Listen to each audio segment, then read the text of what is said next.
좀 이렇게 시간이 안 가는지 정말 버스 안에서 고잉 이불 속에서 고잉 고잉은 언제나 너에게 고잉 고잉. Assalamualaikum warahmatullahi wabarakatuh. Perkenalkan, kami dari kelompok 5 akan menjelaskan materi mengenai reaksi asam basa. Saya Syifa Istika Aulina dengan NPM 044. Saya Suci Berbeda dengan NPM 017. Saya Finazah Nasional 19. Saya Asika Amalia dengan NPM 003. Saya Irina Filana Cecilia dengan NPM 033. Selamat menonton. Teori asam dan basa. Asam basa merupakan larutan elektrolit. Asam adalah suatu zat yang mempunyai kecenderungan menerima pasangan elektron dari basa. Basa adalah zat yang dapat memberikan pasangan elektron. Larutan dapat pula dikenal dengan ciri khas seperti asam mempunyai rasa masam, contohnya cuka dapur, vitamin C, maupun jeruk nipis. Sedangkan basa mempunyai rasa pahit dan licin bila dipegang seperti deterjen, pasta gigi, dan kapur sirih. Selanjutnya ada 3 teori asam basa menurut para ahli. Yang pertama, teori asam basa Lewis. Menurut teori Lewis, asam adalah senyawa yang dapat menerima pasangan elektron sunyi dan dapat membentuk suatu ikatan kovalen. Sedangkan basa adalah senyawa mempunyai pasangan elektron sunyi dan dapat membentuk suatu ikatan kovalen seperti senyawa yang mengandung unsur nitrogen atau oksigen. Yang kedua, teori Bronsted-Lowry. Menurut Johannes Nicolaus Bronsted dan Thomas Martin Lowry, asam adalah zat yang memiliki kecenderungan untuk menyumbangkan ion H+ pada zat lain. Basa adalah zat yang memiliki kecenderungan untuk menerima ion H+ dari zat lain adalah basa. Yang terakhir, teori Arrhenius. Menurut Arrhenius, asam adalah zat yang apabila dilarutkan dalam air akan menghasilkan ion H+ dalam larutan. Basa menurut Arrhenius adalah zat yang apabila dilarutkan dalam air akan menghasilkan ion OH+ dalam larutan.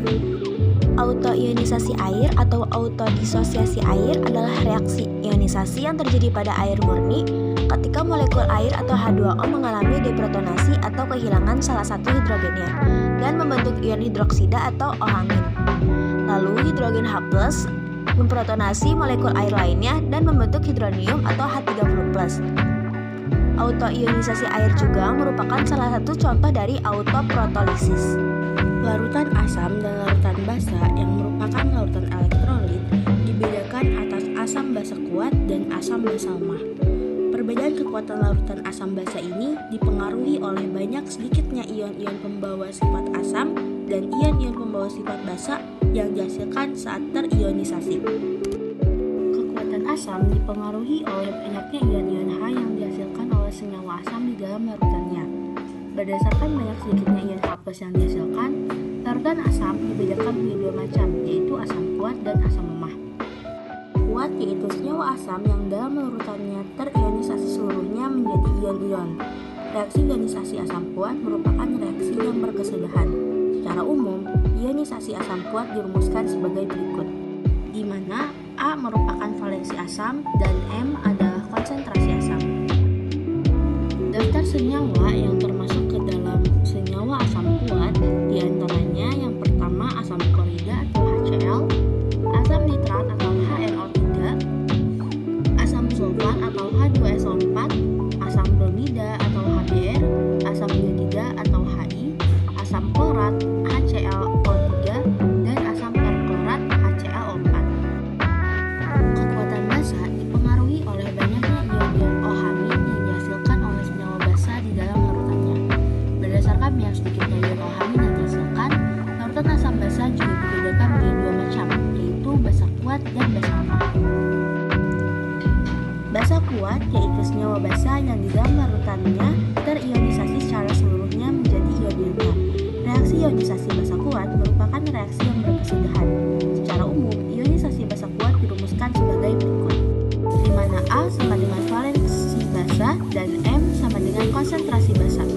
Daftar senyawa yang termasuk ke dalam senyawa basa kuat diantaranya yang pertama adalah litium hidroksida, yang kedua natrium hidroksida, yang ketiga kalium hidroksida, yang keempat kalsium hidroksida, yang kelima rubidium hidroksida, yang keenam strontium hidroksida, yang ketujuh cesium hidroksida, ke-8 barium hidroksida, ke-9 magnesium hidroksida, dan ke-10 berilium hidroksida.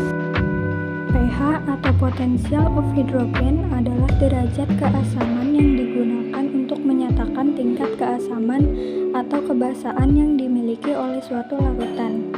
Ia didefinisikan sebagai kologaritma aktivitas ion hidrogen atau H+ yang terlarut.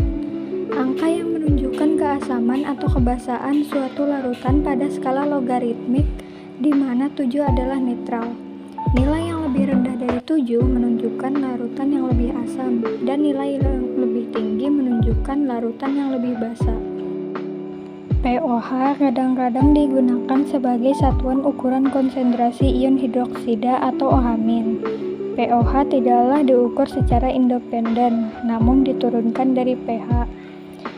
P dalam istilah pOH adalah logaritma negatif, sehingga pOH adalah logaritma negatif dari konsentrasi ion hidroksida dalam suatu larutan.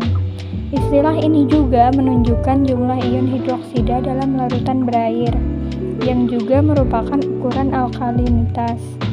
Nilai pOH kurang dari 7 pada 25 derajat Celcius dianggap basa. Asam lemah yaitu senyawa asam yang dalam larutannya hanya sedikit terionisasi menjadi ion-ionnya. Reaksi ionisasi asam lemah merupakan reaksi kesetimbangan. Ionisasi asam lemah valensi 1 dapat dirumuskan seperti pada di gambar. Jadi, semakin kuat asam, maka reaksi kesetimbangan asam makin condong ke kanan. Akibatnya Ka bertambah besar. Oleh karena itu, harga Ka merupakan ukuran kekuatan asam. Makin besar Ka, semakin kuat asam. Selanjutnya, basa lemah. Basa lemah yaitu senyawa basa yang dalam larutannya hanya sedikit terionisasi menjadi ion-ionnya. Reaksi ionisasi basa lemah juga merupakan reaksi kesetimbangan. Secara umum, ionisasi basa lemah valensi 1 dapat dirumuskan seperti pada gambar. Semakin kuat basa, maka reaksi kesetimbangan basa makin condong ke kanan. Akibatnya Kb bertambah besar. Oleh karena itu, harga Kb merupakan ukuran kekuatan basa. Makin besar Kb, makin kuat basa. Asam poliprotik atau poliprotic acid, juga dikenal sebagai polybasic acid, adalah senyawa asam yang mampu menyumbangkan lebih dari satu proton dari setiap molekul asam, dibandingkan dengan asam monoprotik yang hanya dapat menyumbangkan satu proton per molekul. Asam poliprotik mengandung beberapa asam yang mengandung lebih dari satu atom H yang terionisasi per molekul asam. Karena memiliki lebih dari satu atom H yang terionisasi, maka asam poliprotik memiliki lebih dari satu harga tetapan kesetimbangan asam. Kation dan anion sebagai asam basa. Kation merupakan ion-ion yang bermuatan positif untuk tujuan analisis kualitatif sisteatik kation-kation dalam 5 golongan yang berdasarkan sifat-sifatnya.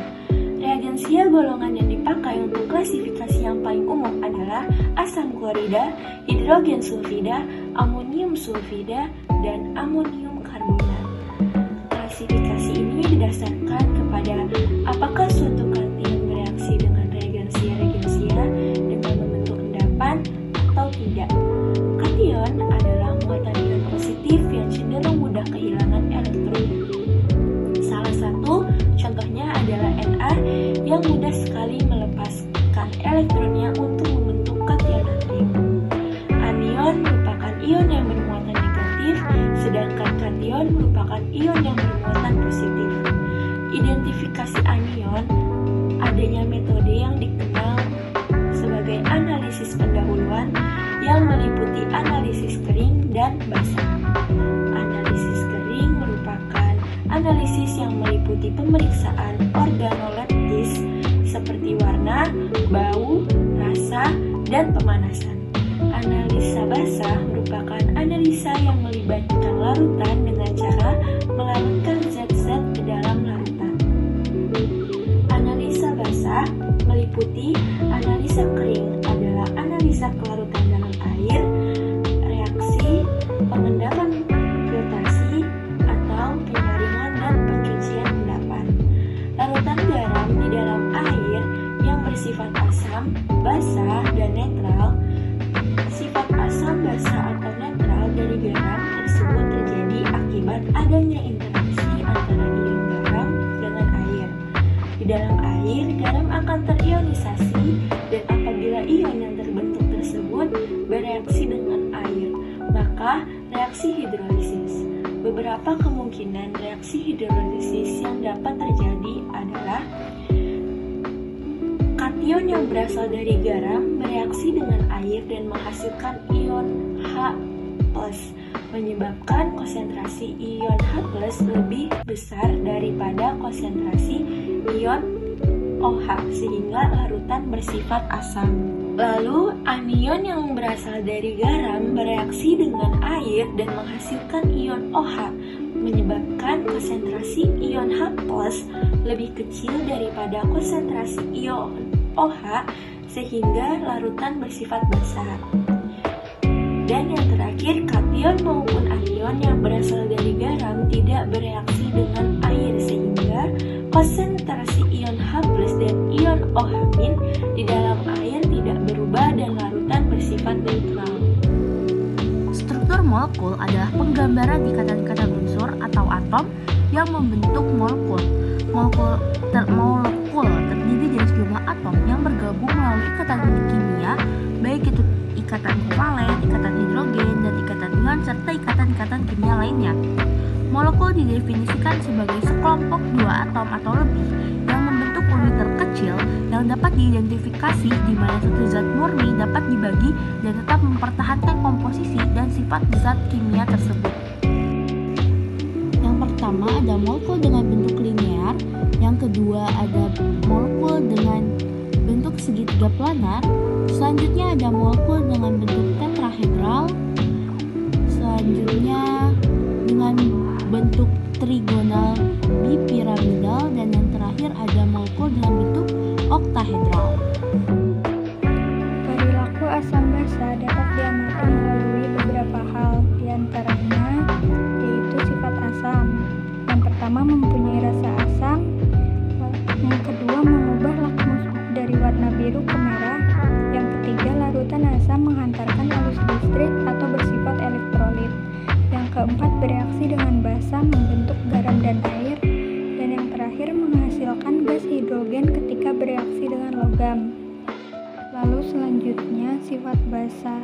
Yang pertama mempunyai rasa pahit, yang kedua mengubah lakmus dari warna merah ke biru, yang ketiga terasa licin atau bersabun, yang keempat larutan basa menghantarkan arus listrik atau bersifat elektrolit, dan yang terakhir bereaksi dengan asam membentuk garam dan air. Beberapa faktor yang mempengaruhi kekuatan asam basa antara lain yang pertama struktur molekul, konsentrasi larutan, kekuatan ikatan antara atom-atom dalam molekul, dan yang terakhir kepolaran molekul. Sekian penjelasan dari kelompok